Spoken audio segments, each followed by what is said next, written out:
Right, gentlemen, yesterday we left it at this stage where we had all the 7 risk management processes on screen.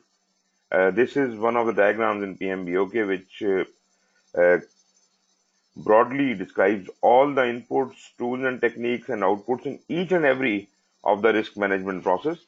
There are 7 processes as we have discussed yesterday, and the detailed inputs and outputs and tools and techniques are there, all listed in one screen. Though we don't have to refer it here, we will be talking about each one of these boxes separately, each one of the processes separately, and naturally we have already talked a lot about all the things which we will be going through, but naturally certain tools and techniques which we will come across, we'll talk in more detail about them, and further certain things which we have already talked about concepts, they will be further elaborated, and that way you will be able to understand the things even better. Before we can move ahead, there are certain things which in PMBOK 6th edition they have added in the beginning of each chapter. So let us talk about those. First of all, there are the key concepts, and you will see that what we have already discussed all these things. But I just want to show you what are the key concepts. It says all projects are risky since they are unique undertakings with varying degrees of complexity that aim to deliver benefits. That's exactly what we have been studying.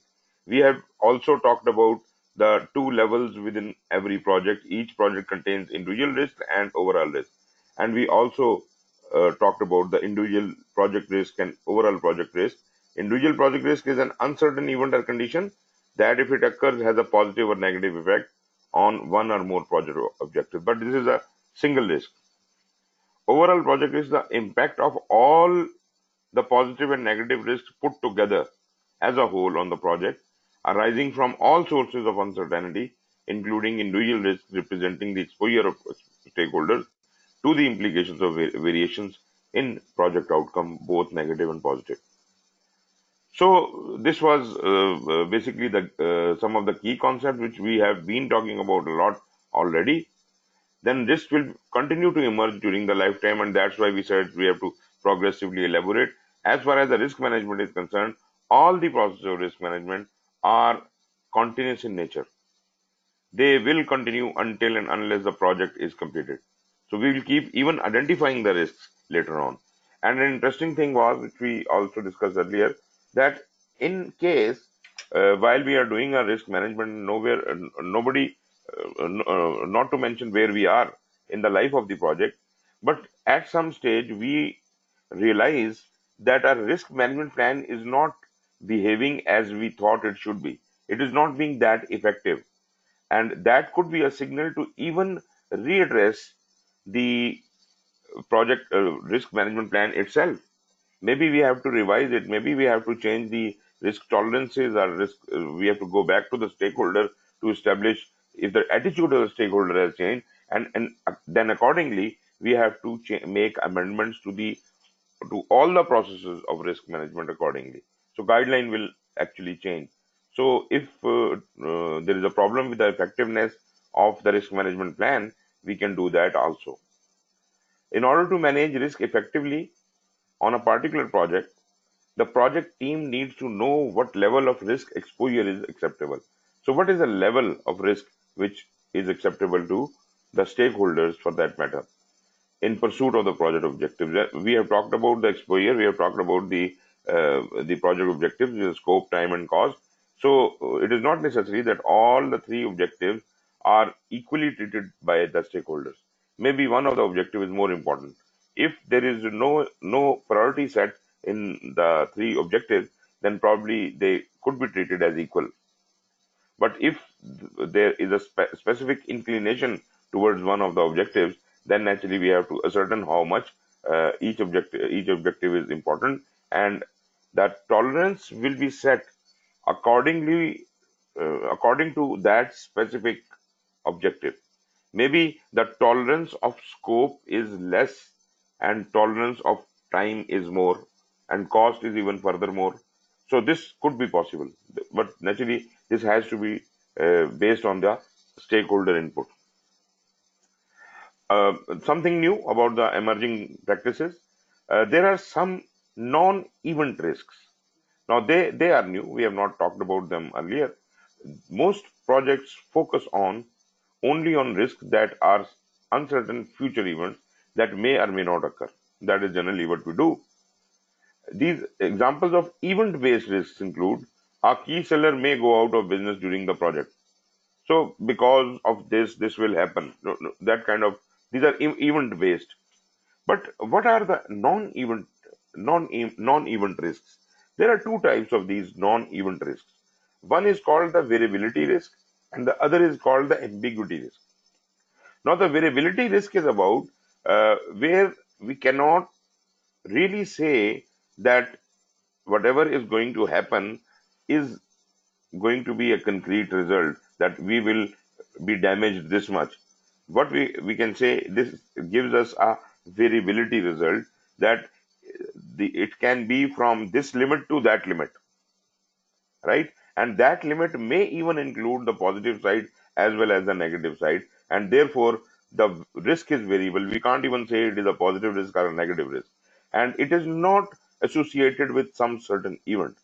Uncertainty exists, but some key characteristics of a planned event or activity or decision. Examples of variability risk include productivity may be above or below the target. If it is above the target, it is good for us. If it is below the target, it is bad for us, but we don't know whether it will be above or below. The number of errors found during testing may be higher or lower. Again, the same situation. Or unseasoned weather conditions may occur during the construction phase or may not occur. So these are those variability kind of risks which we have not addressed earlier. Then there is ambiguity risk. Because of the uncertainty that exists in projects about what to happen in future, areas of project where imperfect knowledge might affect the project's ability to achieve its objectives. Just a moment. Okay. Include elements of requirements or technical solution, future development in regulatory framework, or inherent systemic complexity in the project. These are some of the examples of your unambiguous. There is no ambiguity. Uh, uh, these are there is no not unambiguous. There ambiguity in these risks. We don't know what will be the future development in future or something in regulatory framework.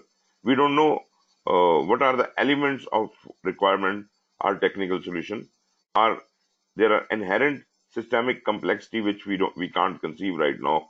So I would rather like to relate the ambiguity risk with the uncertainty. So unknown risks are these ambiguous risks, and one shape of this ambiguous risk is the unknown risk is that suddenly occurs and becomes emergent, or it suddenly occurs and it is not clear what it really means. We know this risk is about to occur. This has come in front of us. We can conceive it and see it, but we don't know how it is going to be impacting us. Rather impacting us, we can't even conceive, can't even measure it. What will be the effect? It is so ambiguous that we can't even say what will be the policy tomorrow about this thing when this occurs. But ambiguity is not related with emergency. Emergency is where we have to take immediate action because the time remaining is too less.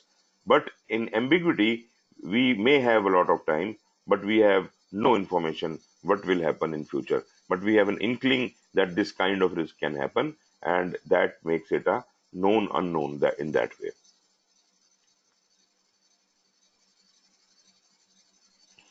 Okay. Variability risks can be addressed using Monte Carlo analysis. I hope you understand Monte Carlo analysis. You might have studied it in your PMP, and you might have applied it in some of the cases. Monte Carlo analysis uses the PERT data. I hope you understand. Then we'll talk about more about it. It uses the PERT data and randomizes that data to create hundreds and thousands of scenarios the project can turn to.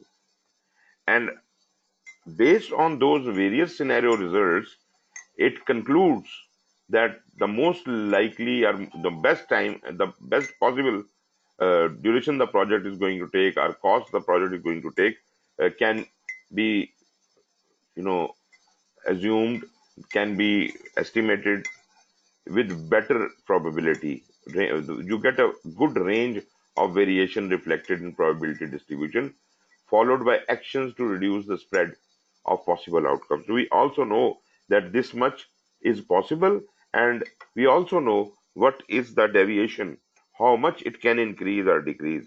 So we have a fairly good picture rather than being completely ignorant about what can happen to us.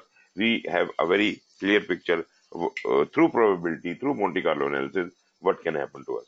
So ambiguity risks are managed by defining those areas where there is a deficit of knowledge or understanding, then filling the gap by obtaining expert external input or benchmarking again against the best practices.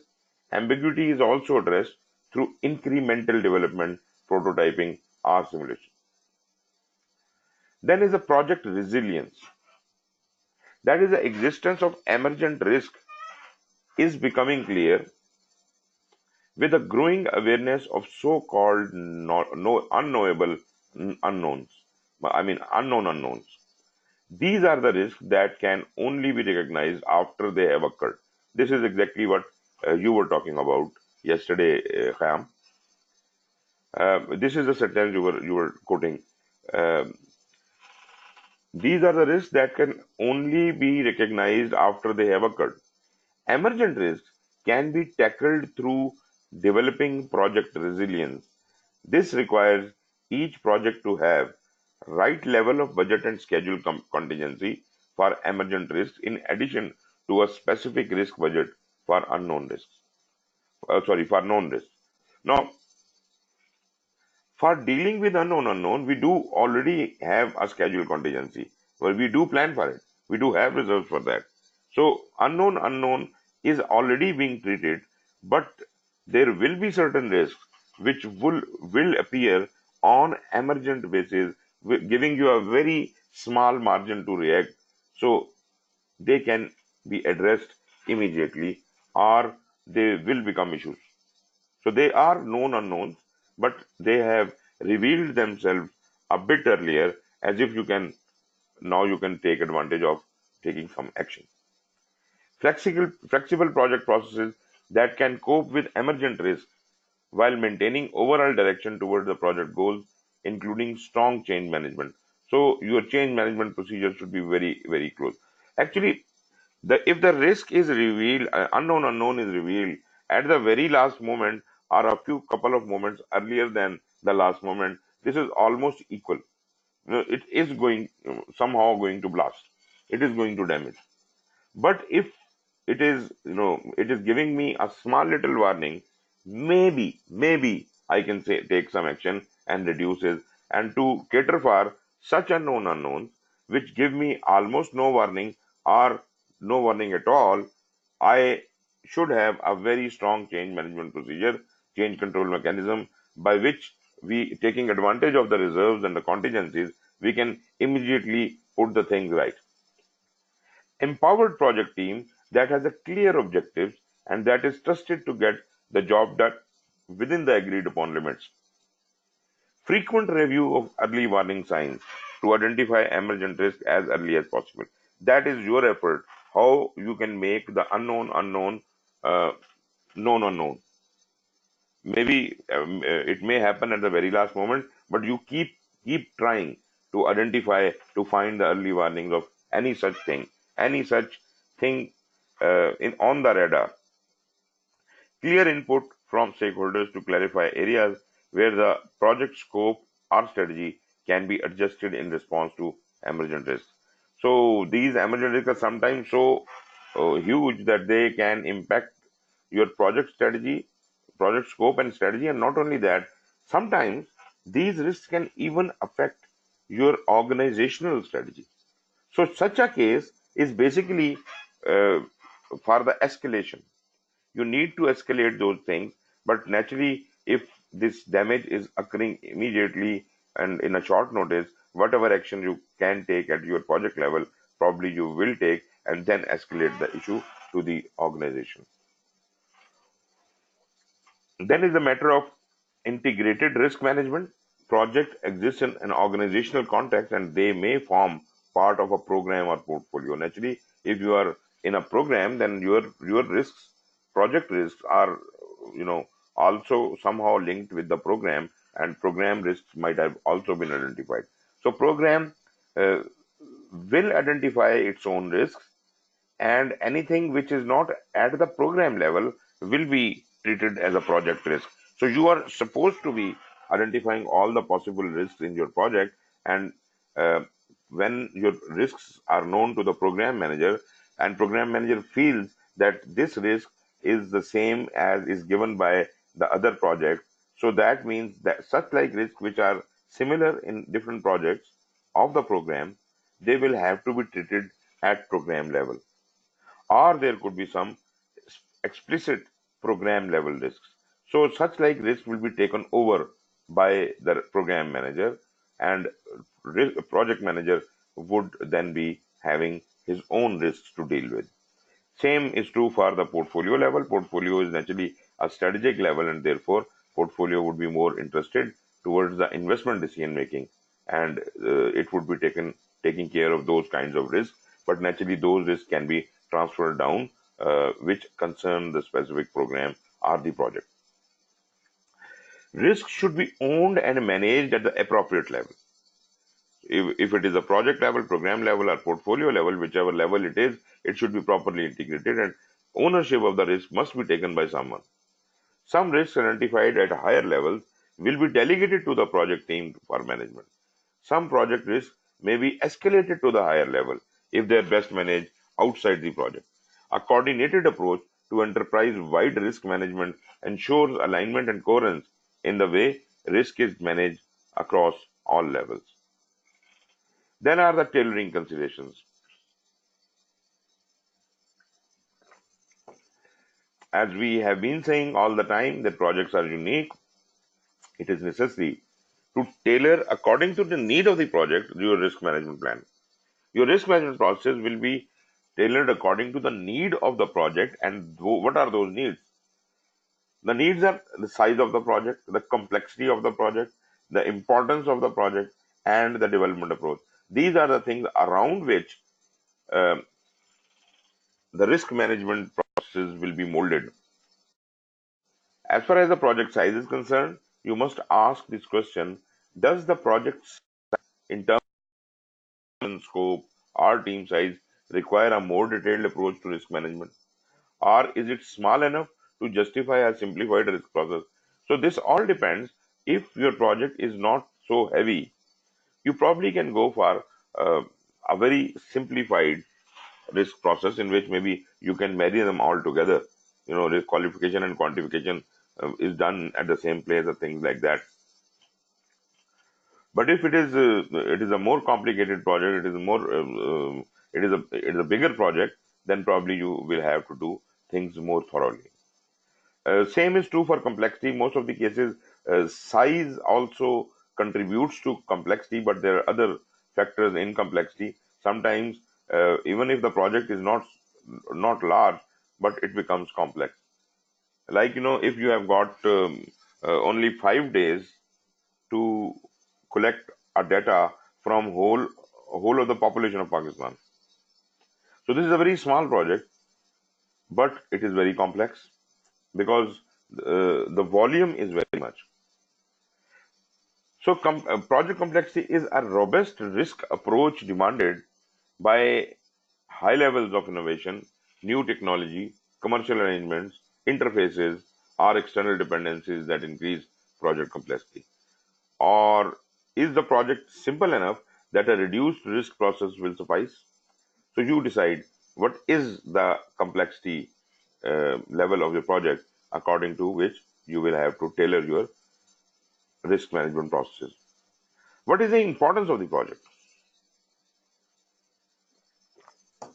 How strategically important is your project? Is the level of risk increased for this project because it aims to produce breakthrough opportunities, addresses significant blocks to organizational performance, or involves major product innovation. So sometimes the project becomes so important in the life of the organization that this is going to turn the way the organization is actually performing right now, completely turn around. So such projects are important and may have to be dealt with more care. Then what is your development approach? Is you are you working in a waterfall or a iterative or agile or whatever kind of mechanism? So that will also sometimes dictate how your risk management will happen. Like in Scrum, your risk management happens at the iteration level, at the Scrum level. Tailoring of project risk management process to meet these considerations is part of the plan risk management process, and the outcome of the tailoring decisions are recorded in the risk management plan. Right. So that much is for the tailoring. As agile is concerned, naturally we have already said that um, agile, the things are changing all the time. So it has a high variability environment that by definition incur more uncertainty and risk. So things are changing all the time. Stakeholder can change, customer can change anything in the requirement at any time. So there is a high order of uncertainty and the risk is also more. But we deal with it in a very beautiful way. We do not take on all the risk. We divide the project into very small increments, and we focus on one increment at a time, and therefore all the risk related to that increment is what we are dealing with. So we are not dealing with all of the risk of the project at any time in the project.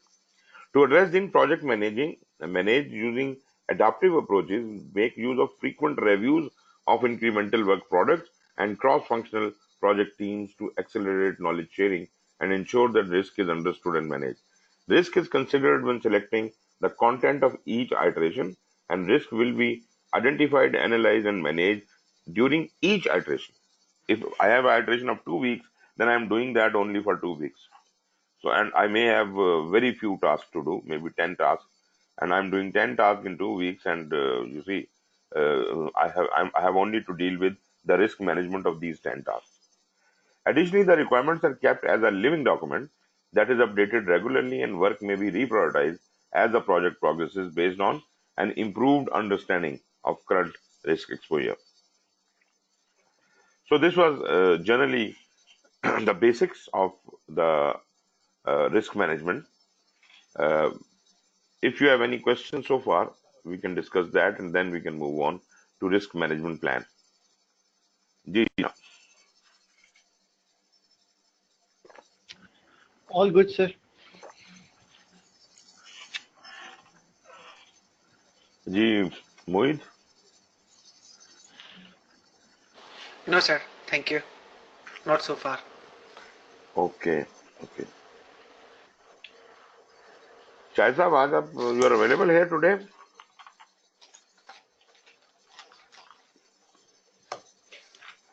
जी मैं available हूँ sir. उम्रे वाली activity तो खत्म होगी ना कल? हाँ जी हाँ जी. Right. Okay ji, moving on to the first process, and that is project risk management plan. We have to develop the project risk management plan here, and it can be developed, and the tools and techniques what are to be used here. You see, when we talk about developing a management plan, we understand that our management plan is developed for every knowledge area. And I can do one more thing, and that is I can explain the interaction of all the process groups and knowledge areas. But I understand that Khayyam and Muid are already PMPs, and they know it. And Shahid Saab, you have attended the PMP lecture, and I just covered that thing. So probably there is no need to go in that. But if you like, I can explain that how all the activities are interacting as if you can understand where risk resides. So anyone who wants me to go that way?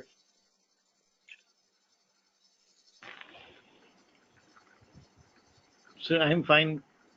Okay. Like you said, हमने किया शायद साहब wants we can do it. जी जनाब शाहिद साहब.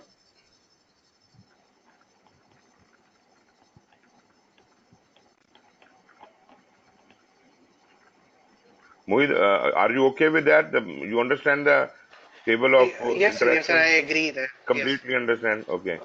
Shahid Saab, what Yeah, about you? means that would not be an efficient utilization of your time exactly. Ji Shahid Saab, have you understood that?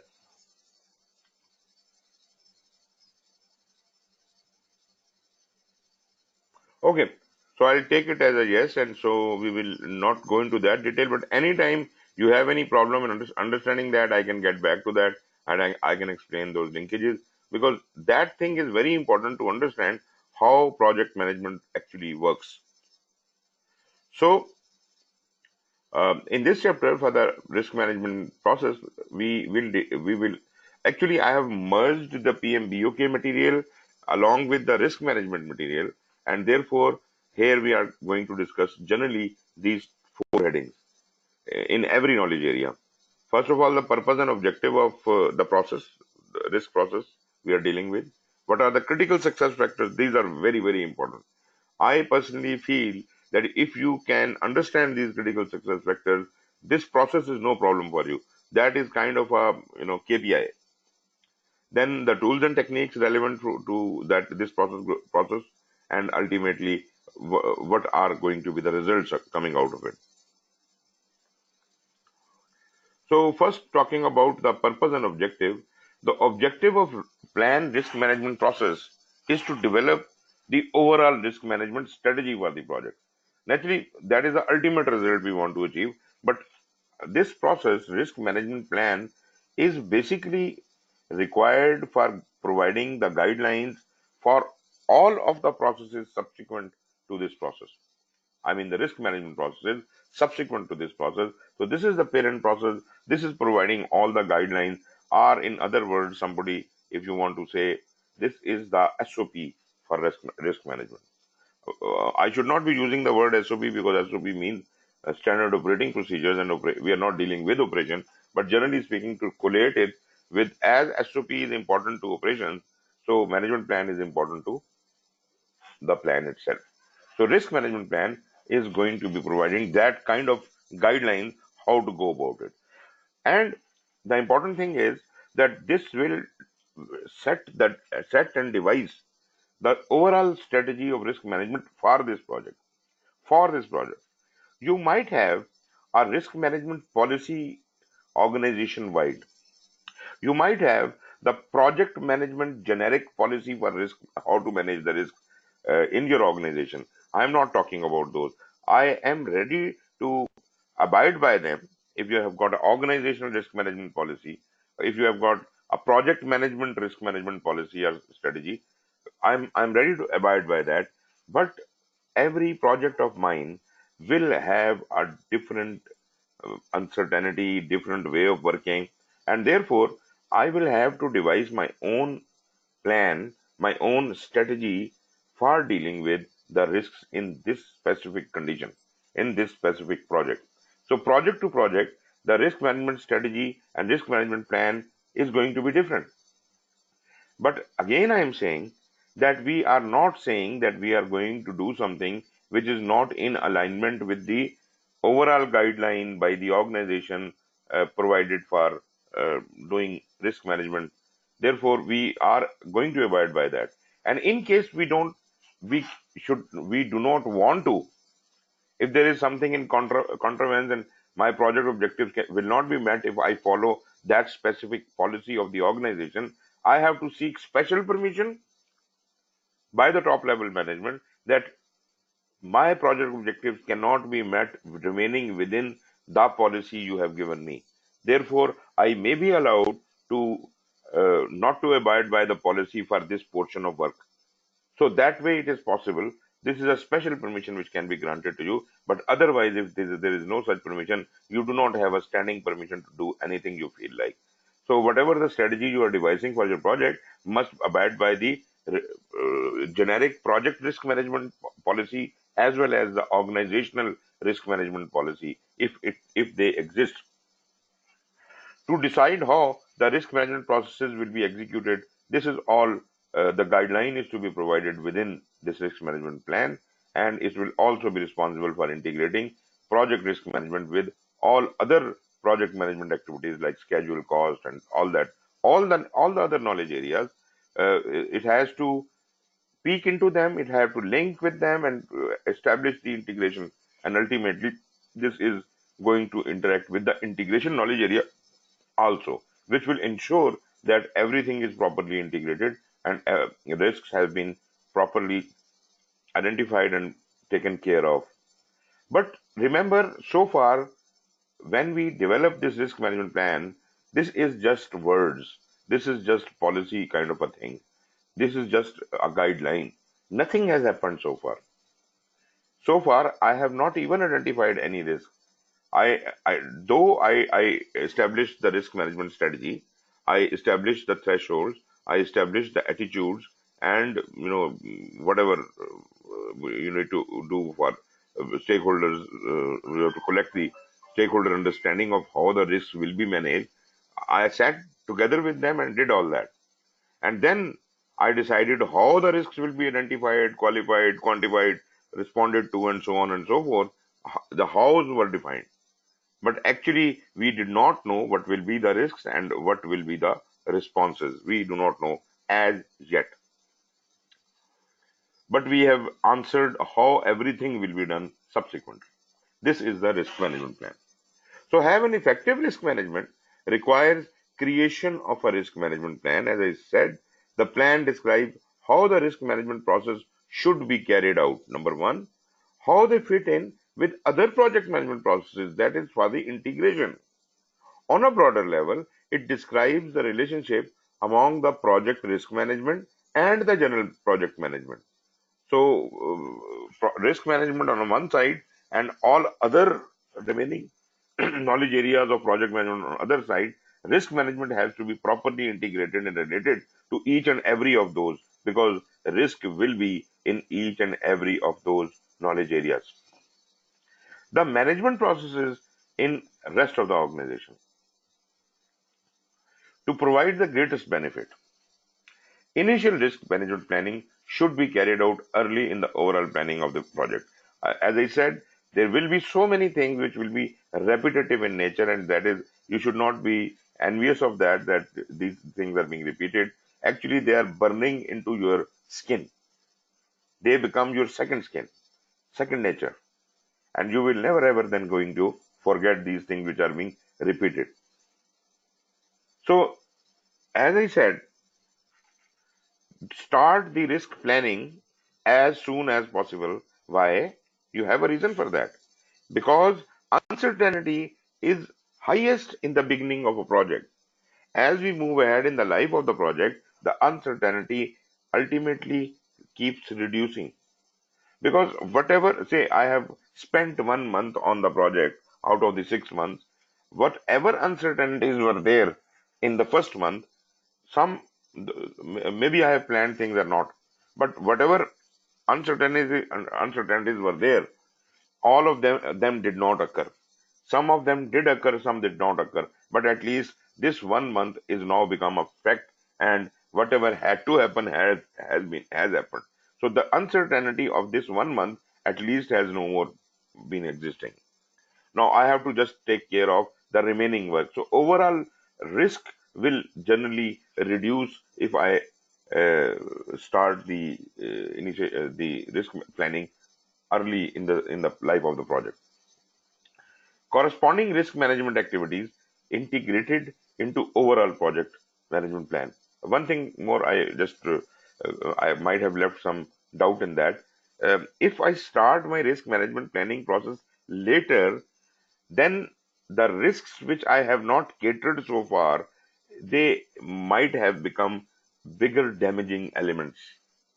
So, like when I was saying that I am constructing a bridge and the plan of the bridge might be wrong, that could easily be corrected. But when that has been done and now the bridge is being constructed on that, correcting that bridge is going to be much more expensive.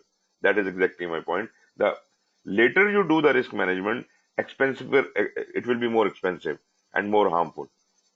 Anyways, coming to the second point, the corresponding risk management activities integrated into the overall project management plan. This is what we require. And the risk management plan may subsequently need to be adopted as the needs of the project and its stakeholders become clearer and change.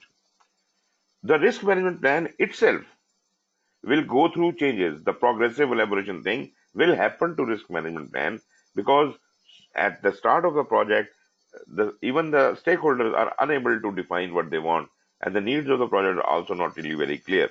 But still, I am digging deeper into it, and I am putting in this effort to know all what can be known and identify all the risks. But later on, as and when anything changes, the situation changes, or any new fact is revealed, I will keep identifying these risks and processing these risks, and this will go through a continuous process of change.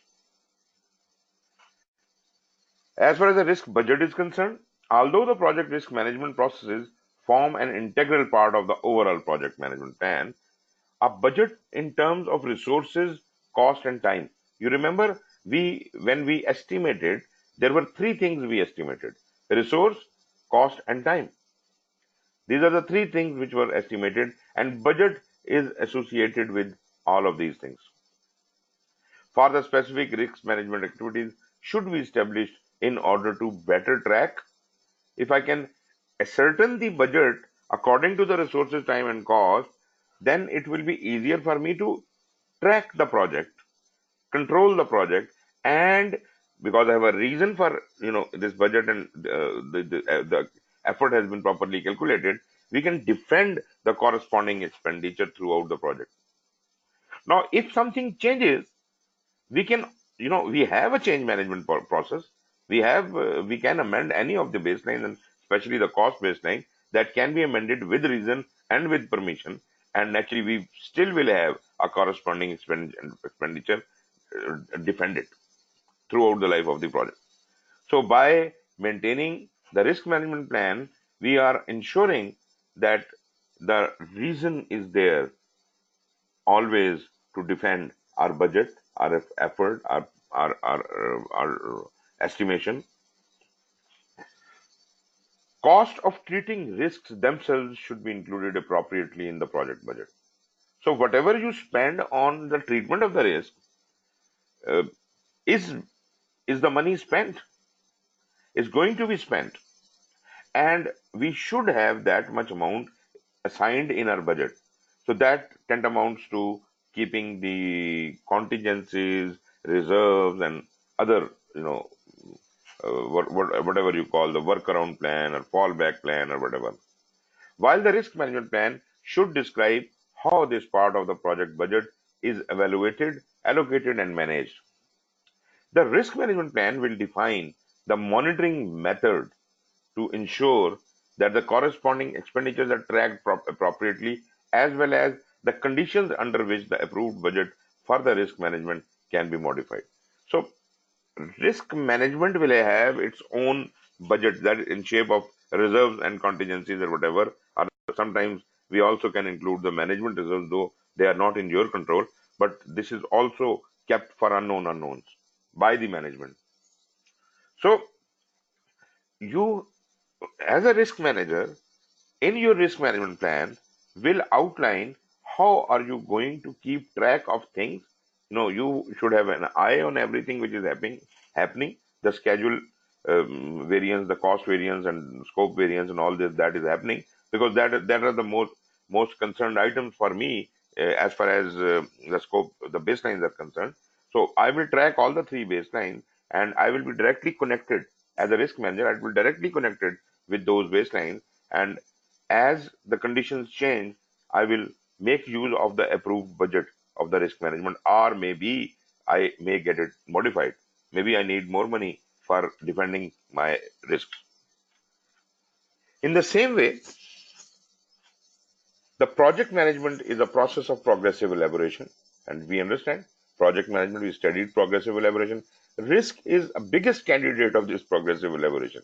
Risk management activities need to be repeated throughout the project. The risk management plan should define both the normal frequency for repeating the process as well as the specific or exceptional conditions under which the corresponding action should be initiated. So a normal question is, when should risk management processes be repeated? So first of all, it should be repeated on a uh, you see on a what do you call that, a specific interval must be assigned, iteration must be defined, that maybe just like a progress report or the progress update you do, you must have a regular meeting of risk identification and risk management after maybe every 2 weeks or so. This all depends upon what other meetings are happening. Where the progress meeting is occurring maybe every week, then probably you can have um, the risk meeting beside it or after it. Now, I have certain points about it, how to deal with it. You have a progress meeting going on every week. One option is that you can have the risk management meeting uh, included into the progress meeting. This is good and this is bad. This is good because you have given the same frequency to risk management as you have given to the project management progress. But it is bad. Why? Because risk has got two elements. One is a positive element and one is a negative element. The negativity is more, and the negativity of the risk management will influence your progress meetings, which in otherwise is an optimistic process. In progress meetings, we are very optimistic. This we have done, this we have achieved. And at the same time, if somebody starts giving you a pessimistic figure, this can go wrong, that can go wrong, then probably the whole mood of the meeting will be destroyed.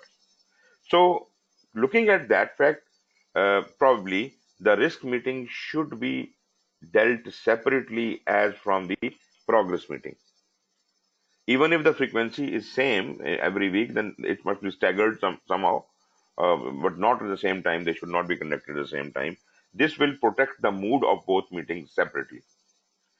Secondly, if at all you have to have these two things going together, then put the risk management in the agenda of your normal progress meeting, but at the end. So when the main progress meeting has been completed, then comes the agenda of the risk management. Although I understand that you will maybe require the same people who were in the progress meeting, but now what you can do is you have to have a change of mood. Change of mood is you should not suddenly start talking about negativity. So let us start with opportunity identification and discussing the opportunities first and threats later. So first the progress meeting, then the opportunities, and then the threats. That way, your major effort on the progress meeting will not be spoiled. But anyways, another way of doing it is if you are having your progress meetings on weekly basis, maybe you have your uh, risk meetings every 2 weeks. So this is all depends upon how you deliberate and elaborate that. But in risk management plan, it has to be decided how frequent the risk management meetings are going to be. But it is also dependent upon how frequently you are expecting to have changes in the project. How risky is the project? If the project is very risky, then probably this frequency has to be brought closer. And if this frequency is brought closer and it's more risky a project, then for that matter, your normal progress meetings will also be coming closer because of the change. Anyways, so this was the normal frequency you have to decide when you should conduct your risk meetings. Second thing is, in addition to this normal frequency, because risks will occur whenever they feel like. You cannot just be counting on that the normal frequency will catch all the risks. Sometimes the risks will occur between two meetings. How to deal with that? I don't want to skip any risk. I want to capture as many as possible. So I must also design certain events or incidents where the risk management activities will occur. So what is the most likely thing where something uh, is out of routine? Normally, change request is an incident which tantamounts to re-evaluation of situation. So whenever there is a change, there must be an immediate change with risk meeting. Whenever there is a change, there must be immediately a change meeting. That is capturing this one. Whenever there is a production of any deliverable, there must be a meeting. Whenever there is a major incident, whenever there is a milestone achieved, there should be a risk meeting. So these are specific and exceptional conditions, or whenever there is something which happens out of ordinary, immediately sit down for a risk meeting to reevaluate the situation. So these are two types of situation. One is the normal frequency you must decide, and you must also decide in your risk management plan what are other conditions in which the risk management meeting will occur. The corresponding risk management processes should be integrated into the project management plan, and this probably I have said for the 20th time. Coming back to the process itself, plan risk management is the name of the process which is responsible for creation of the risk management plan or ultimate output from this process. Plan risk management is the process of defining how to conduct risk management activities for a project. The key benefit of this process is that it ensures that the degree, type, and visibility of risk management are proportionate to both risks and the importance of the project to the organization and other stakeholders. Just look at the importance of it. We are not only looking at the risk management itself, but we are also having an eye on the organization and the stakeholders, because they are the people who are going to tell us how important this project is and how much risk they can take. So the risk tolerance or risk threshold will be coming from the stakeholders or the organization. Whereas how the risk management will be conducted, it is an internal issue.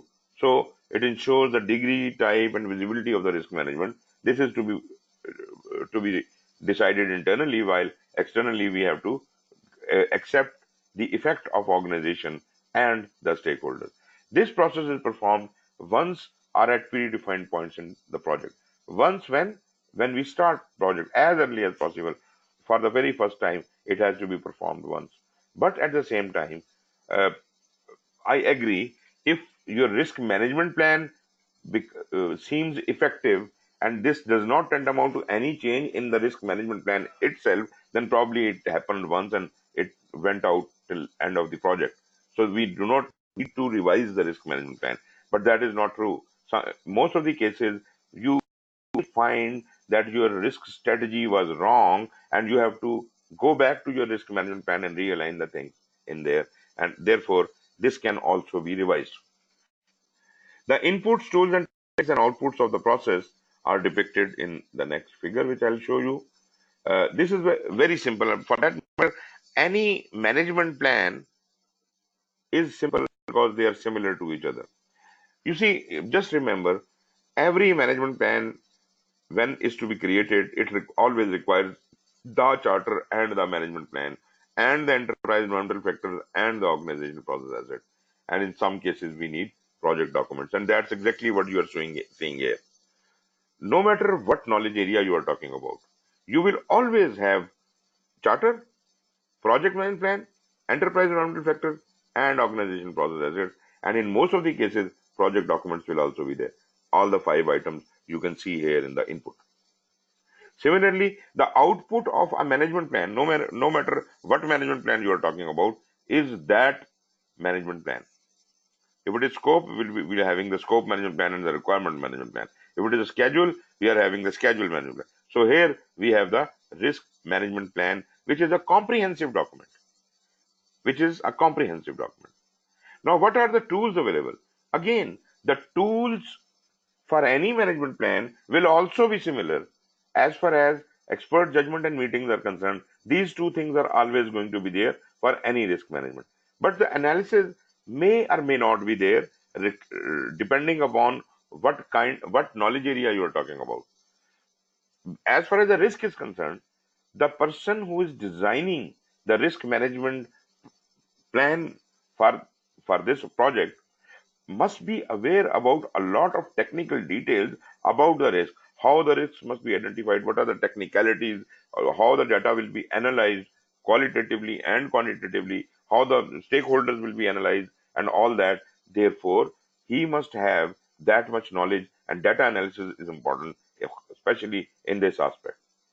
So, what all we get in as an input, project management plan will include all the possible components coming from various knowledge areas, because the whole thing has to be integrated. So risk will have to uh, look inside all of the management plans, schedule management plan, cost management plan, all the management plans.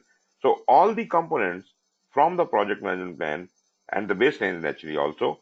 So what all is included in the project management plan, and whatever is ready so far will be considered as input. Moreover, from the project documents also, it will require almost all of the things, but the most important thing is the stakeholder register, which we created in initiation as part of the stakeholder engagement process. So we had identified the stakeholders, and now these are the stakeholders we are going to interact with and collect data from them and analyze these stakeholders, how important each one of those stakeholders is, and what is their stakeholder attitude, and how we would determine the thresholds. So that is one reason why this all is going happening here. But these are all the inputs, tools, and techniques and outputs, and internally there is a lot going on here. So though we have said the output is going to be the risk management plan, but this risk management plan includes everything: the procedure for identification, qualitative analysis, tools, what all different tools and techniques are to be used here, what all the how the do the quantitative analysis, how the overall risk will be computed, how the responses, what strategies can be used for what purpose. This all is defined in the risk management plan. This is not a simple process. This is a very, very detailed document. In short, what could be included in the risk management plan? Uh, some of the major headings here are like the risk strategy. Risk strategy is on which the risk management plan is based. So you will have to define a general approach for managing the risks in this project. Specific to this project, you have to have a risk strategy. And as I said before, this risk strategy must be in alignment with the organizational strategy. It cannot be in defiance to that. Then you must have a methodology also. Define the specific approaches, tools, and data sources that will be used to perform risk management on the project. Roles and responsibilities are very important. Um, Even the stakeholders who are providing you the data, they have a role to play. Your project manager, your team members, everyone might have some role to play and some responsibilities they have as regard to the risk management. So it defines the lead, support, and risk management team members for each type of activity described in the risk management plan and clarifies their responsibilities. And as we will discuss later, we do have the roles like risk owners for every risk, and this risk owner may even have the risk action takers or risk action owners under him, working under him. So these are also the roles and responsibilities. What is the role of the risk manager or the project manager? What is the risk of different stakeholders? What is the role of the customer or somebody from the organization? All the stakeholders might have their own roles and responsibilities. They should be well defined with regard to risk in the risk management plan. Funding. It identifies the funds needed to perform activities related to project risk management, establishes protocols for the application of contingency and management reserve. How much can be granted to the project risk management? Anyone who is running a project without any consideration for risk management, which is very normal. Normally, people are running projects without any consideration for risk management, and ultimately they are bogged down just because a risk has occurred and they do not have any funds or reserves to deal with that. This is a very common problem. People do have this problem.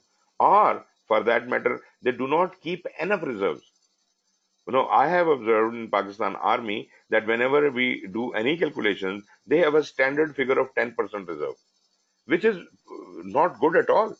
That does not speak good for every project. Some project may need to have more contingency, some need to have less contingency, some may not have any contingency. So this 10% rule is not really good. So not only that every project should have a percentage allocated, but I would say every activity has a different requirement for the reserve. One activity may have 5% reserve, another activity may have 30% reserve. So this should depend from activity to activity, not for the whole project. The whole project thing is the management reserve. So that is the management reserve which is kept on top of the budget, and that is held by the management. It is not given to the project manager at all. So it establishes protocols for the application of contingency and management reserves. How the contingency and management reserves can be given to whom. It also explains the timing when the risk management processes can happen, when and how often the risk management processes will be performed throughout the project lifecycle. As I was discussing in the earlier slide, that it could be periodic, it could be, at specific moments, and those specific moments will also have to be defined when you need to do that. And establishes risk management activities for inclusion into the project schedule. So whatever risk management action have been approved, like you said, this building we are constructing, this might catch fire, and therefore we need to have fire extinguishers bought and installed. Then probably that should go into the budget. We should allocate the cost for that, and while we are constructing the building, we should install those fire extinguishers in the building. So this cost of risk management should be catered and in the cost, and the activity must be catered in the schedule. Putting the fire extinguisher, installing the fire extinguisher at the right place must be part of the schedule. Then we have the risk categories. It provides us a mean for grouping individual project risk. So we can categorize risk in various forms. This is also called risk breakdown structure. This is a common way to structure risk categories. There are other ways also, but this is one of the most common and most useful way, risk breakdown structure, because we already know about the work breakdown structure, the resource breakdown structure, the organizational breakdown structure. So risk breakdown structure is not going to be very strange for you. It is a hierarchical representation of potential sources of risks. And I'll show you a diagram for that as well. And RBS helps the project team consider the full range of sources from which the individual project risks may arise. This can be useful when identifying risks and when categorizing identified risks. The organization may have a generic risk breakdown structure to be used for all projects. This could be a matter of policy that an organization has developed a generic risk breakdown structure, and for all the projects running within that organization, the same RBS has to be used. This can be standardized, but it can be different from project to project as well. Or there may be several RBS frameworks for different types of projects, or the project may develop a tailored RBS. Where an RBS is not used, an organization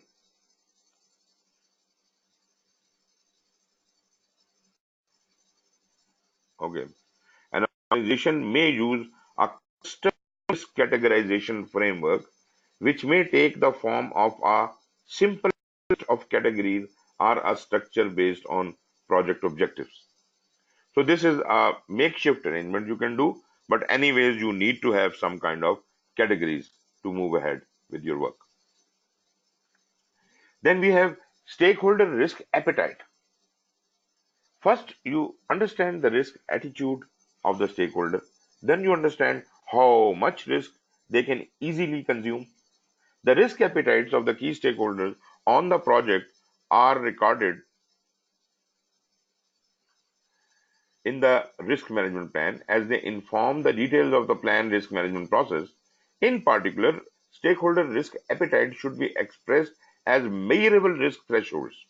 It should be converted, this appetite should be converted into measurable risk thresholds, that this is the level plus minus this much is absorbable. This is acceptable to the stakeholder around each project objective. So for scope, you will have a risk threshold for scope, a risk threshold for time and cost.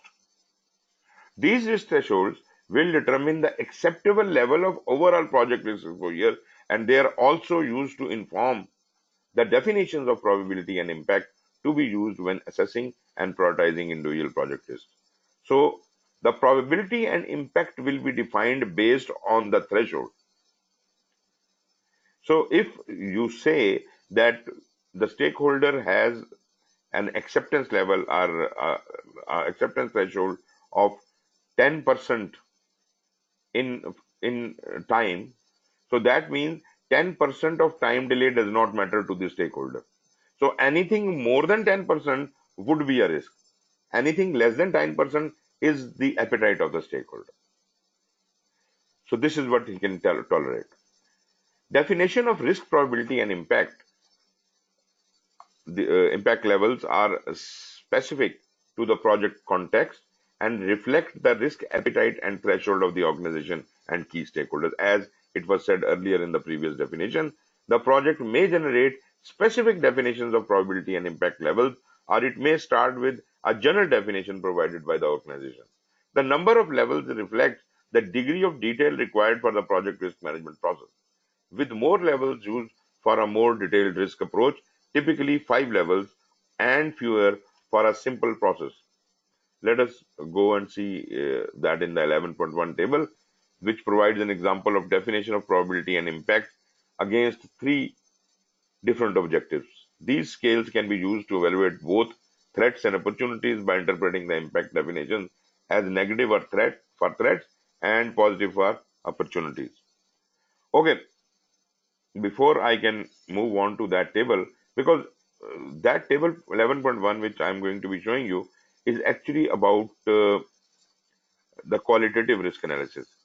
So basically this risk management plan is providing you the guideline as to how to identify the risk. Risk categorization was for identification of the risk, and then now it is talking about the risk probability and impact levels. So those levels is qualitative risk analysis. So basically this is providing me guideline for the whole risk management. First, look at the example of a risk breakdown structure. So this could be a risk breakdown structure. Maybe all the sources of project risk is the main category. Under that, you might have technical risk. These are major categories. These are not the risks. You might have the technical risk, the management risk, the commercial risk, external risk, and so on and so forth. And even you can have a subcategory. You can have in technical risk, we could have risks in scope definition, risks in the requirement definition, risks in estimates, assumptions, and constraints, and so on and so forth. So if I start identifying the risk according to this RBS, then probably I will start with a discipline. All my team sitting together would first be discussing the technical risk, and out of that technical risk, we'll be first discussing the scope definition. We'll elaborate for some time on scope definition and find out, say, a couple of risks in scope definition. Then we'll move on to the next step and next step and next step. So this is a methodological way of identifying as many risks as possible. So this is a disciplined approach. But this is not the only approach of identifying the risks. We can go wild when we identify a risk. We can even go creative. We can start thinking out of the box. But as far as this method is concerned, this is a logical method, right? This is a critical thinking method in which we are going in a sequence, in a logic. So this is effective. Moreover, you could even have this kind of a diagram. This is again a risk breakdown structure.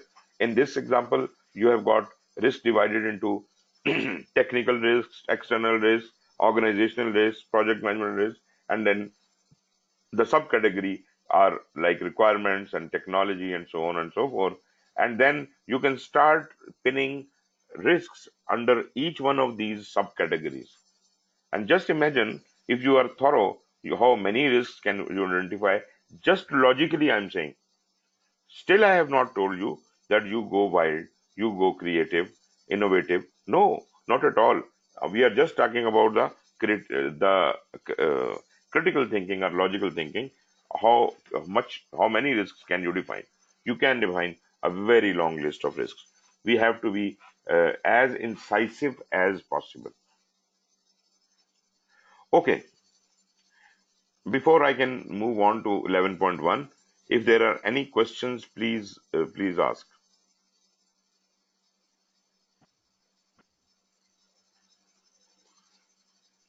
जी जनाब शाहिद साहब.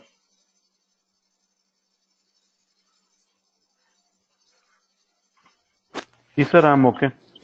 Okay, fine. Mohit? Sir, fine, sir. Please carry on. Wonderful. You may proceed, yeah. Wonderful. Payam? No questions, sir. Okay, Thank you. wonderful. Now, what I am entering into is a little bit, confusing, maybe. But for me, I don't think this is very confusing. But as I said, the risk threshold must be set for each one of the project objectives. Now, the example in front of me is that it has shown here that time, cost, and quality, but it has not shown scope, which it should have shown. But let's restrict ourselves to whatever is shown here. It has divided into in 5 levels, not considering the lowest. Nil is not a level because this is nothing. So we have 5 levels from 1 to 5. Maybe 1 is very low, 2 is low, 3 is medium, 4 is high, and 5 is very high. This is one way of doing it. You could have divided into 3 levels. You could have divided into 10 levels. This is all depends upon you. So this you have to decide by yourself how are you going to uh, establish the threshold. Now, if we divide it into 5 levels, this could be 1 to 5, or it could be very low, medium, high, and very high. Now, the values written here are just presumed values. They are not the exact values. So even the probability values are not actual. These are approximate values. So very low is generally means 1 to 10%. Low generally means 11 to 30%. Medium 31 to 50%. High 51 to 70%. Anything more than 70 is very high. This is what you have determined in your risk management plan for your project. Another project, these values could be different. So this is what the project manager or his team is going to be assigning these values to the probability. Similarly, how do you translate this into the time, cost, and quality, or for that matter, scope also? Scope is not shown here, but I will show you another diagram in which scope is also shown. So in time, you have the minimum level of 1 week. This is the level of tolerance in which we have divided into 5 levels. So where 1 week delay is considered as very low, 1 to 4 week delay is considered low, 1 to 3 month delay is medium, 3 to 6 months is high, and more than 6 months is very high. As far as cost is concerned, less than 100,000 is very low, 100 to 500,000 is low, 501 to million is medium, 1 million to 5 million is high, and 5 million greater than 5 million is very high. Now, probably it may not suit your project at all. These may be very high figures, but this might be for a particular project. So they have defined their tolerance accordingly. Now in quality, because it cannot, as I said before, quality is not considered an objective just because it cannot be, in numerics it cannot be defined. So let us say very low means minor impact on secondary functions. Low means minor impact on overall function. Medium means some impact on key functional. High means significant impact on overall functionality. And very high means very significant impact on overall functionality. So this definition of the quality has been defined into 5 levels. Could be yours. You could define in your own words. This is one way of defining. So nothing provided in this table is mandatory on you. This is just a guideline provided to you. This is just an example of definitions of various types of probabilities and impacts. If you look at the next chart, this is more precise in a way that it considers cost, time, scope, and quality, and it is shown a bit in a different way.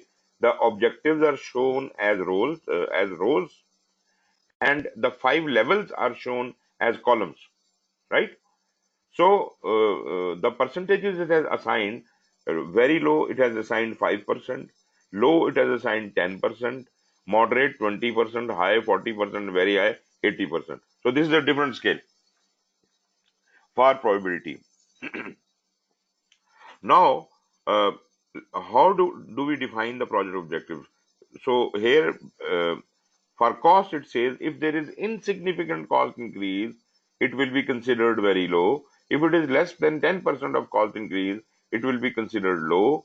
10 to 20 moderate, 20 to 40 high, more than 40 is very high. So you see, the figures have changed here, and this is a different project probably we are talking about, but this is again a very good scale provided to us. This is the impact scale for all the 4 objectives. Similarly, time, insignificant time increase, less than 5%, 5 to 10%, 10 to 20, and greater than 20%. What does that mean? That means that the threshold for time is narrow. The threshold for cost is broader. Scope decrease barely noticeable is very low. Minor areas of scope affected. Major areas of scope affected. Scope reduction unacceptable to sponsor. Project end item is effectively useless. So I would say the scope tolerance is also set quite broadly. It is not very incisive. The acceptability is high. We are even accepting the scope reduction unacceptable to sponsor. We are giving it a high level, but still we are accepting it. And the very high level is project and is effectively useless. Still we are accepting. This is within the tolerance. All these 5 levels are within the tolerance. As far as quality is concerned, it says quality degradation bearable noticeable, very low. Only very demanding applications are affected, low. Quality reduction requires sponsor approval. This is moderate. Quality reduction unacceptable to sponsor is a high, and project and item is effectively useless. This is very high. So again, what I think after looking at this chart is that the most important thing for this stakeholder is time. Next is cost, and next is scope or quality. So this is how I interpret it. But you have to design your own impact scale. Now, let me explain it another way. For how do you say that this risk is this much percent, or this much is at level 1 or level 2 or 3 or 4? Maybe one risk, you say this is one risk, and the impact of that risk is low on cost, high on time, low on scope, and very high on quality. Now, how do you summarize that? How do you put it all together? Now, first of all, these scales have been defined according to a threshold. I can further uh, allocate certain weightages to each one of these objectives, which can make certain objective even more important, and the average would not be a simple average, it would be a weighted average.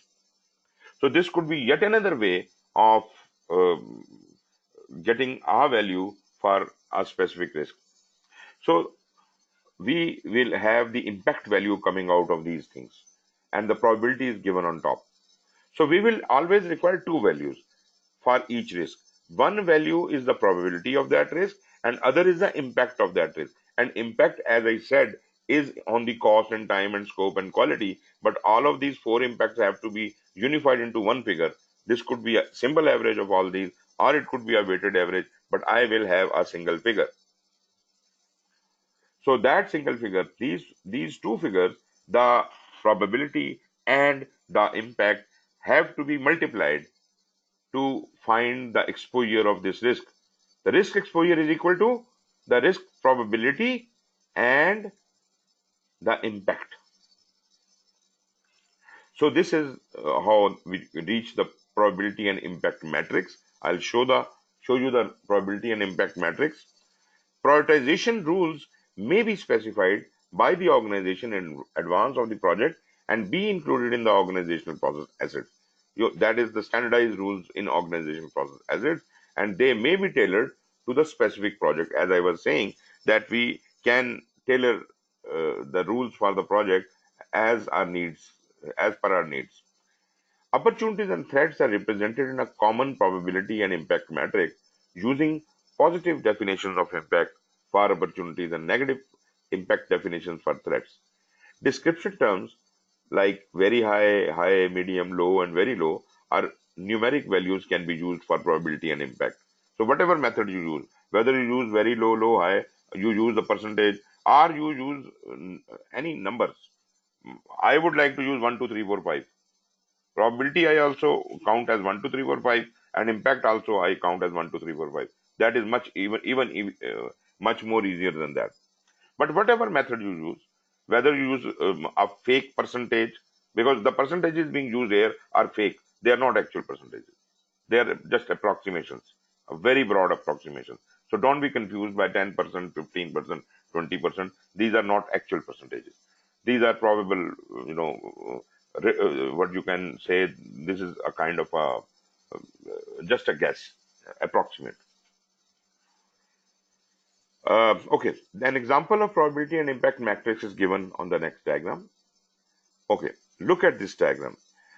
First of all, I will ask you to, this is a very comprehensive diagram in which everything is encapsulated into one diagram, but basically, I do not want you to see the opportunities for the time being.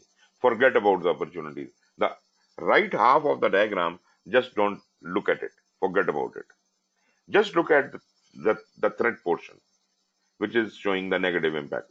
So on one side of the graph, we have got the probability from very low to very high, and on the other side, we have the negative impact. Naturally, it is a threat, so we have the negative impact from very low to very high. So they could be 1, 2, 3, 4, 5 on both sides, but they have used very low, low, medium, high, and very high on both sides, or they have also provided the percentages, which are fake percentages. Remember, they are not the actual percentages. So it says 10%, 30%, 50%, 70%, and 90% doesn't matter at all.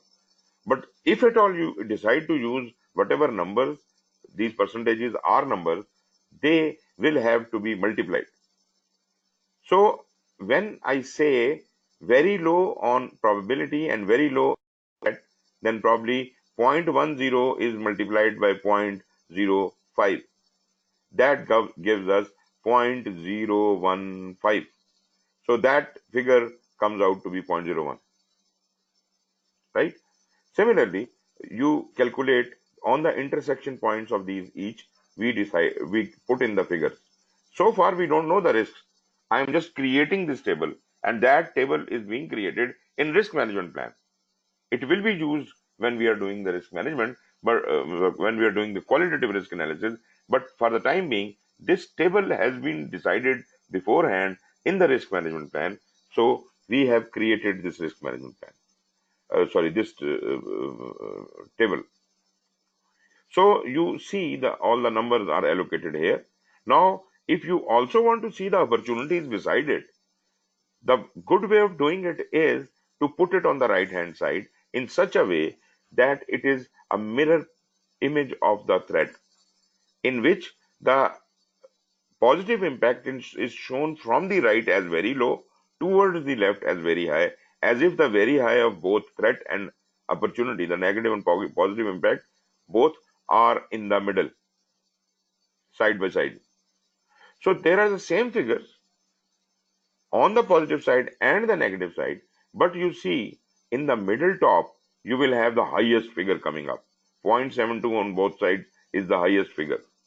Then we have 0.56, then we have 0.36, 0.28, 0.4, and so on and so forth. So the area which has been darkened, this is the area which you have selected that we will be catering anything which is more than 0.2. Anything which is more than 0.2 is significant for us. This is The first level, the chosen risks are those which fall into this category. Anything more than 0.2. So anything more than 0.2 includes all these, the most darkest portions. Then we have yet another category, the second level, and then the third level. The second level, what we have got anything more than 0.7. Anything more than 0.7 and anything less than 0.24 comes into the middle bracket. So this is the second line of risks which are on the second priority. And the lowest priority is anything less than 0.8. So anything less than 0.8 comes into the lowest priority. So far, as I said, we don't know the risks, but we have created this matrix, this probability and impact matrix, and this is going to be used now in future. Now, once I have this matrix, let us enlarge it, enlarge this thing, and maybe paste on a huge wall, or maybe you can place that on a huge floor. So what you can do is, this can make your life easier. When your team is identifying the risks, you ask them to classify your risks according to very low in probability and in threat, and then whatever the multiplication factor is, put it into the right box. So if there is a big floor on this diagram is drawn, the person will walk onto that, and maybe he has placed high and high on the negative side, so he will put that risk on 0.28. It can be a card on which the name of the risk is written and particulars of the risk are written. That will be placed in 0.28, and automatically we would know that this is the selected risk because this is the highest priority risk. So we don't have to waste a lot of time in qualitative analysis. Qualitative analysis can be done automatically. The things can be even very fast. So don't have to waste a lot of time. People generally think that risk management takes a lot of time, or risk identification and this and that. You see, even when I am using the risk breakdown structure, the things are much easier. I do not debate on every risk. I am just simply discussing and noting down the risks. And maybe even if I am going creative, that also can be even very faster. So this is not an unlimited discussion.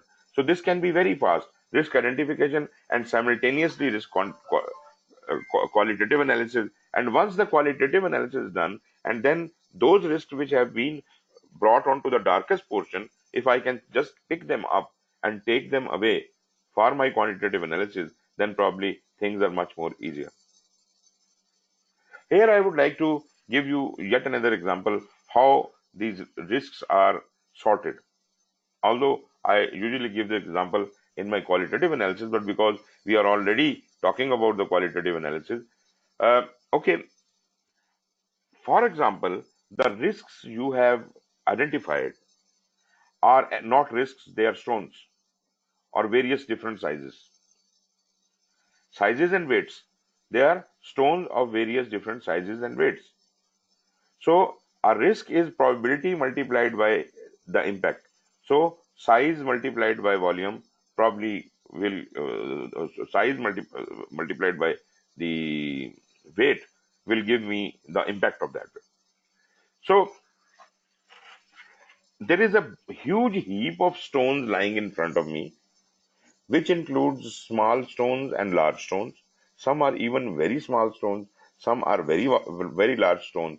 But this heap has been given to me after risk identification, and I am told to qualitatively analyze this heap and separate those stones which are more than 2 inches dia. What should I do? Answer, please. Raise. What will you do in this circumstance? There are huge heap of stones lying in front of you, of different sizes of stones, and I have asked you to sort them in such a way that only those stones which are greater than 2 inches are selected, are sorted out. Yes, ma'am. Qualitative risk, qualitative sir उसके लिए वो जो अक्सर आप देखें sites के ऊपर when they are doing this sorting, उनके पास एक वो छलनी सी होती है, उसमें वो फेंकते हैं पत्थर को, जो छोटे होते हैं वो निकल जाते हैं, जो बड़े होते हैं उससे सॉर्ट हो जाते हैं। तो exactly probably will have to make matrix of our own इस तरह करके उसको सॉर्ट करने के बिल्कुल। लिए। और अगर आप गौर करें, this diagram is exactly the same thing. This we have ji sir. created a filter for that. We have filtered the risks in on this chart. The probability and impact has been filtered. So that is exactly the point. We do not need to measure each and every risk because there are so many risks. How can you measure all of them? Why are you wasting so much time? Let's be fast. Let's do something which is quicker and easier. So let us make a filter through which all the risks are passed, and anything which is retained above that is my selected risk. This way I will be able to prioritize the risk and the important risks are taken aside. Okay, let us now talk about another thing. Have you all been aware about the Pareto law? Yes sir. Okay. Shai Saab, do you know what is Pareto law?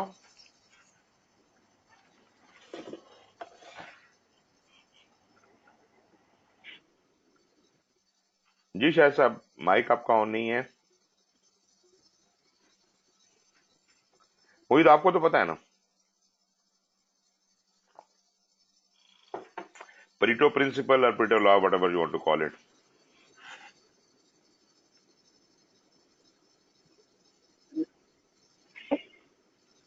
जी मोहित तो दोनों ही लगता है अभी है शायद। जी। Sir 80-20 principal है। हाँ जी, वही है Pareto कहते हैं ना इसको, Pareto जी जी principle. यस, प्रिंसिपल क्या है, सर, लॉज द हैं जो। Principle says that 20% of the problems are causes 80% of the defects.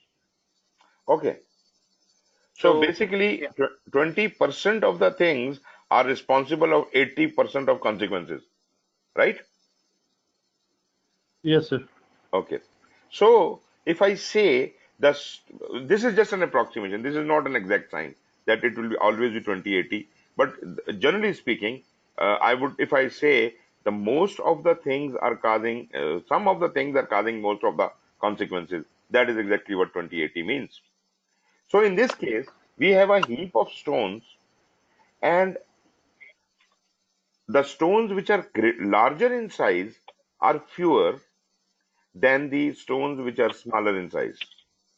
So if I look at them, maybe the only 20% of stones, the total number of stones, would be sorted, but they will be bigger, and if I weigh them, they will carry 80% of the weight of the total heap. The 20% of stones will be weighed 80% of the total heap. Do you agree to this point? Generally, yes sir. right? Yes sir. So that means if I have sorted the big risks, the important risks, I have collected them in my qualitative analysis, then I have I will be able to take care of 80% of risks. Rest, so many stones which are smaller, I don't need to waste my time on them. I can put them into a bag, tie them up, put them aside, and I don't want to talk about them. I can just keep a contingency amount on top of them. If anything happens to them, that contingency will take care of them because they are so many and so small. You understand my point? Yes sir. So, for example, whatever response I create for these big stones, say I reserve 80,000 rupees for these big stones. I reserve 80,000 rupees for these big stones, and they are 80% of the total weight. So what will be the 20%? That will be 20,000. Agreed? Yes sir. So if I keep 20,000 rupees in a contingency to take care of those small risks, I don't have to waste my time calculating each one of them. Agreed or not? Agreed, sir. So that way, the qualitative analysis is wonderful. That gives me, a head start that now I can concentrate on the selected risks only. Now, once we have done this qualitative analysis, at that stage, we probably know about the risk. Maybe the risks which have been sorted out, they are fewer in number, and I can easily discern what to do with this risk. If it becomes apparent what response I can use for these risks, all of these selected risks, then there is no need for quantitative analysis. I can jump directly to risk responses and create the risk responses for these risks. But for complex projects, this will not be possible because there will be so many interactions amongst these risks. So risk will be triggered by other risks and things like that. And therefore, quantitative risk analysis becomes important. Okay. So far, so good.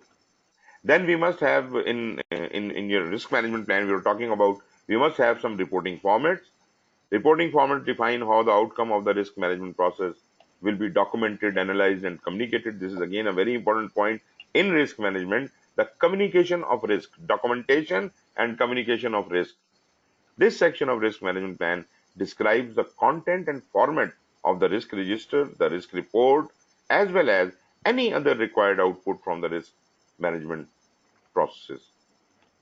Then tracking documentations.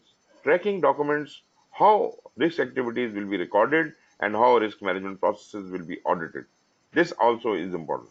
So this is all the part of your risk management plan. Now let us talk about the critical success factors of risk management plan or this process of plan risk management. There are basically two categories of success criteria for the risk management. Those for the success of the project in general and those for the success of project risk management. So number one is involving project stakeholders in project risk management and then comply with the organization's objectives, policies, and practices. The talking about the involving project stakeholders, as we have been given importance to the stakeholder right from the beginning, we said that risk register has to be taken as an input, and then we'll talk to the stakeholders, and we will determine their attitude, and from there the risk threshold will be established. So this is very important to get these stakeholders involved. We cannot leave them aside and keep working on our risk management without any contribution from them. Not only their contribution, but they have to be kept on board, they have to be kept informed, communication has to be consistent with the stakeholders. Project manager needs to involve the project stakeholders in the plan risk management activities. So while we are doing the plan risk management, while we are creating the risk management plan, stakeholders have to be part and parcel of that to build on their skills and experience as well as to ensure their understanding of and commitment to the full project risk management process. They must be part and parcel of the whole thing. The provision of risk management resources specified within the risk management plan should be approved by management at a level adequate for carrying out required project risk management processes in accordance with agreed upon objectives. Management should be involved.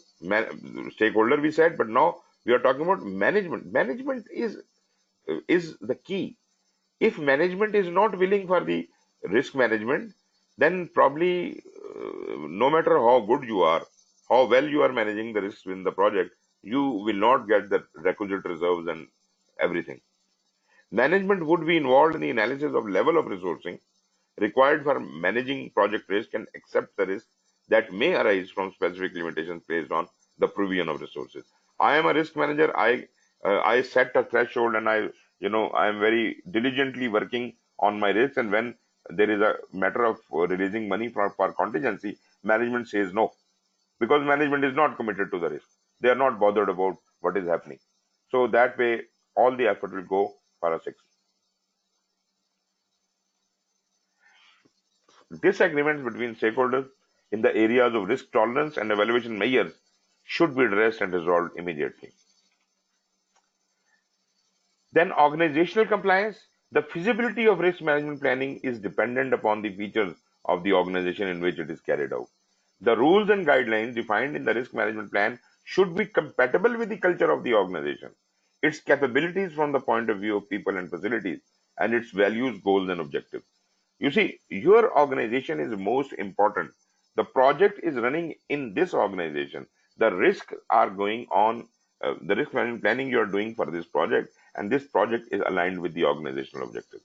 So, how can you defy the organizational rules and policies, culture, capabilities, values, goals, and objectives? You have to design everything in accordance with that. Project management in general and risk management in particular contributes to the organization's effective governance. The risk management plan should identify and take into account the relevant organizational procedures and any other enterprise environmental factors that apply, such as strategic risk management or corporate governance processes, whatever is input from the enterprise environmental factor side or the organization process assets must be taken into account. So what are the tools and techniques? Naturally, we have already talked about, we have the meetings, we have the, what else was there? So we must have some kind of templates also, which we can use for risk register and risk reporting. Planning sessions are recommended in order to build a common understanding of the project risk approach between the project stakeholders. So while we are involving the stakeholder, we must have a plan how to deal with them and how to do the planning process itself. To gain agreement on the techniques to be used for the managing risk. Elaboration of the risk management plan often serves to develop an effective means for the team to work together, since a similar consultative team approach will be used in subsequent stages of the risk management process. The participants of these meetings or planning sessions, who they are, project manager has to be there, project team members have to be there, the relevant stakeholders have to be there, members of the broader organization having responsibility for the risk, all related with the risk, must also be included, and any other subject matter experts or facilitators, they are needed. At this point, the initial risk responsibility, methodology, templates, terms, definitions, time schedule, and cost budget for the other project risk management processes should be assigned and accepted. So responsibilities must be clearly defined, understood. The specification for the tools that will be used in subsequent processes should include all the parameters and other inputs required to ensure applicability to the specific project. These should be documented in the risk management plan, which, when formally approved, is the principal deliverable of the plan risk management process. Then coming over to the last topic of this is that documenting the results. The results of the risk management plan is the naturally risk management plan. These are documented in the risk management plan. The plan serves to provide all project stakeholders with a common view of how the risk-related activities of the project will be handled, what has been agreed upon, and a description of the project stakeholders' involvement and responsibilities in these activities. You see, I'm repeating many things, but they are actually forming into a shape. So, develop a key area of focus, identify the people, tools, and the business, and see the attitude of the people, the roles and responsibilities and authorities of the people, communication requirements for the people. As far as the tools are concerned, establish your toolbox, establish the parameters, and establish the definitions for whatever terms you are going to be using. And from business point of view, look at the constraints and amount of detail and effort required from the business. Depending upon the size and complexity of the project, some or all of the following elements will be present in a risk management plan. I have already shown you some of the ingredients what should be there in the risk management plan, like a risk strategy and all that. But this is another view, and this will also include some of those adding. But you see, yes, there must be a part of introduction, project description, risk management methodologies, risk management organization, what is the organization structure of the risk management people, roles, responsibilities, and authority, stakeholder risk tolerance, what is the criteria for success, risk management tools and guidelines for use, thresholds and corresponding definitions, templates, communication plan, and your risk strategy. So all of these things must be included in your risk management plan. So this brings us to the end of risk management planning. Any questions so far?